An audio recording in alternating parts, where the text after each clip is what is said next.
पुत्रदा एकादशी महात्म्य। धर्मराज युधिष्ठिर ने भगवान श्री कृष्ण से एकादशियों के व्रत, उनके नाम व विधियों के बारे में जब भी प्रश्न किए, भगवान श्री कृष्ण द्वारा उन्हें रोचक व ज्ञानवर्धक उत्तर मिले। जब श्रावण माह के कृष्ण पक्ष की एकादशी का वर्णन पा लिया तो भगवान से विनय पूर्वक निवेदन करते हुए कहा कि हे जनार्दन, आपके द्वारा दी गई एकादशी विषयक जानकारियों को मैंने मन लगाकर सुना है। कृपया आप मुझे श्रावण माह के शुक्ल पक्ष की एकादशी के विषय में बतलाइए। श्री मधुसूदन बोले, हे राजन, आप शांति पूर्वक श्रावण माह के शुक्ल पक्ष की एकादशी की कथा सुनिए, जिसके सुनने मात्र से वाजपेय यज्ञ का फल मिलता है। द्वापर युग के प्रारंभ में महिष्मति नाम की नगरी में महीजित नाम का राजा था, जो संतानहीन था। इस कारण वह सदा दुखी रहता था। उसे अपना राज्य दुखदायी लगता था।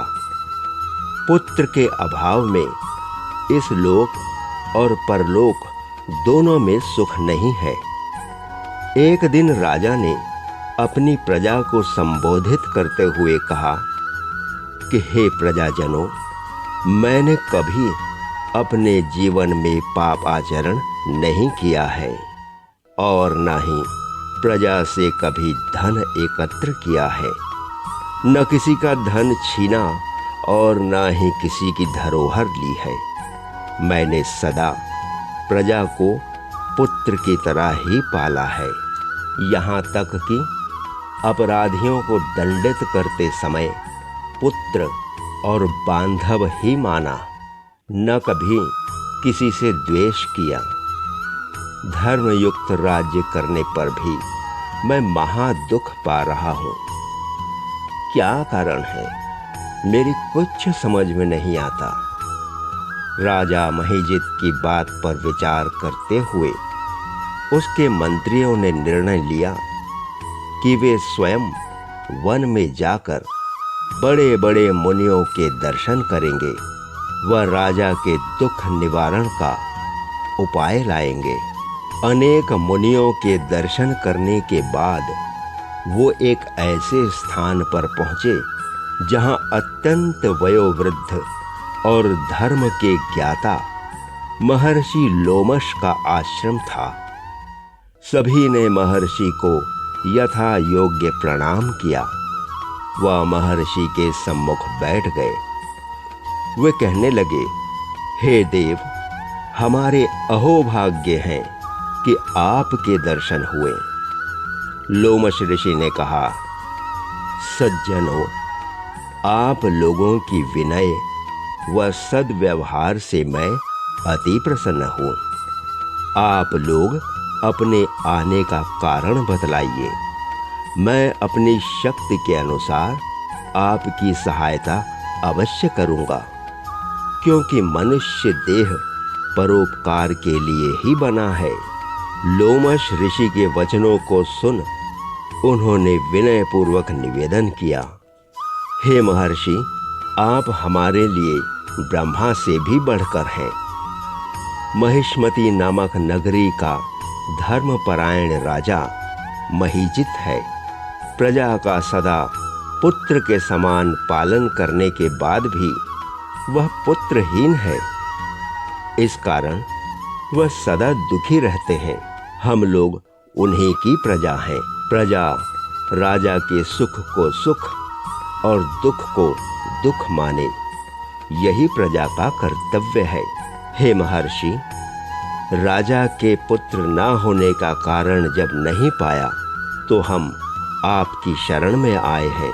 हमें विश्वास है कि आप हमारे कष्ट का निवारण अवश्य करेंगे। अतः कृपया राजा के पुत्र प्राप्ति का उपाय बतलाएं। महर्षि लोमश ने एक क्षण के लिए नेत्र बंद किए और राजा के पूर्व जन्मों पर विचार करने लगे। विचार करके बोले, हे सज्जनों, यही राजा पूर्व जन्म में अत्यंत निर्धन था। वह बुरे कर्म करता था। एक दिन ज्येष्ठ माह के शुक्ल पक्ष की द्वादशी को दोपहर के समय 2 दिन का भूखा व प्यासा होने पर एक जलाशय में जल पीने गया।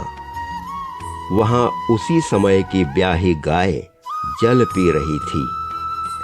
उसने गाय को प्यासी ही वहां से हटा दिया। वह स्वयं जल पीने लगा। सज्जनों, इसी अपराध के कारण तुम्हारे राजा को ये कष्ट भोगने पड़ रहे हैं। एकादशी के दिन भूखा रहने से उसे राजा होना पड़ा और प्यासी गाय को हटाने से पुत्रहीन होना पड़ा। इस पर प्रजा ने कहा, हे महर्षि, शास्त्र के अनुसार पुण्य से पाप नष्ट हो जाते हैं। कृपया कोई उपाय बतलाइए जिससे हमारे राजा के पाप नष्ट हो जाएं व पुत्र रत्न की प्राप्ति हो।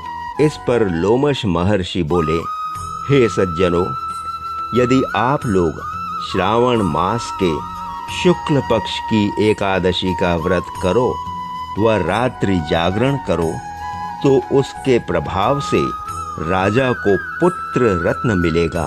सभी ने नगर में आकर एकादशी का व्रत किया व उसका पुण्य राजा को समर्पित कर दिया। पुण्य के प्रभाव से रानी ने गर्भ धारण किया व समय आने पर एक अत्यंत तेजस्वी पुत्र को जन्म दिया। हे राजन, इसीलिए इस एकादशी का नाम पुत्रदा एकादशी है।